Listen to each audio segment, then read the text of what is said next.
I know that the majority of you grew up using a map as your primary guidance for driving. And then all of a sudden, there became this thing called GPS, Global Positioning Systems, and that allowed some that could afford them to use these devices to guide them from one location to another. Then I remember when they finally became affordable enough that common people like me could afford one. My early GPS, well, do you remember those early days of GPS?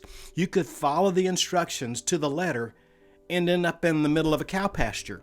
It was a matter of misplaced trust in that GPS. The wise men made far more dangerous mistake. They traded their divine star for our human authority, King Herod.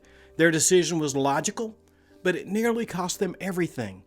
Learn how to spot the false advice that sounds helpful but leads you straight into a trap.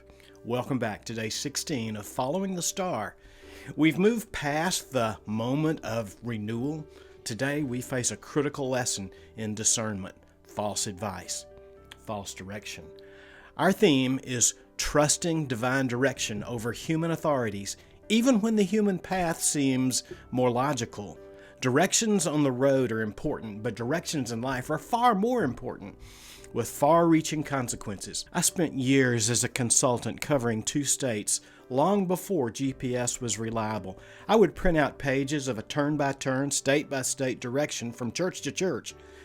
Now today we pull out a smartphone and get detailed directions instantly, but I remember those early days of GPS in the car. It was hit or miss. I kept a map with me as a backup just in case the system led me astray, maybe to a dead end or yes, even to a cow pasture. It was a matter of trust, and in those early days, I didn't fully trust the machine. When the Magi finally reached Judea, the star apparently paused over the general region. Logically, what would you assume? A newborn king? Maybe in the palace? Found in the capital of Jerusalem? In the royal palace? It's the obvious choice. The rational assumption led them straight into the court of King Herod.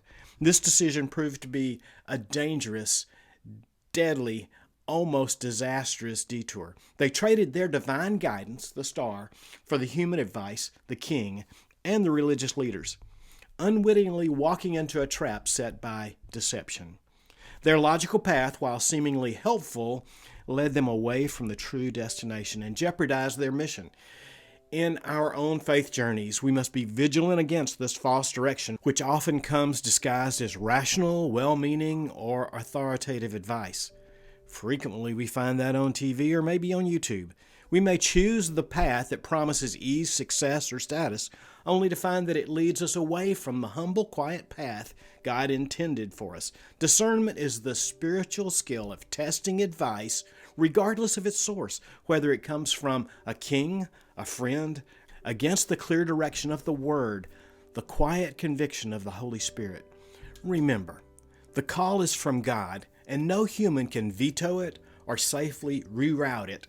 This Advent, examine the Jerusalems in your life, those seemingly logical places of power or authority where you might be tempted to stop and seek guidance. Be cautious about advice that appeals to your pride, your worldly expectations. The world tells you the king must be in the palace.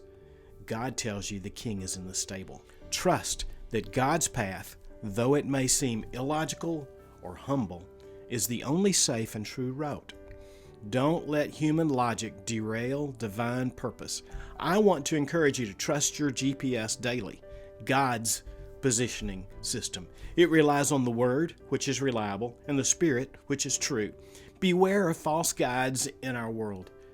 The Magi made the detour, but God, in His grace, used the Scriptures through the Jewish leaders provided to get them back on track. They listened to the Word, then they left Herod and Jerusalem entirely. That's the key to escaping the trap. Choose discernment over comfort, and the humble truth over the logical detour. The Word says, watch out for false prophets. They come to you in sheep's clothing, but inwardly they are ferocious wolves. Matthew 7:15. What is one piece of seemingly logical advice you're going to test against the Word today? Share your commitment to discernment in the comments below. Join us tomorrow for day 17 of Following the Star. And don't forget to like, share, and subscribe. Blessings.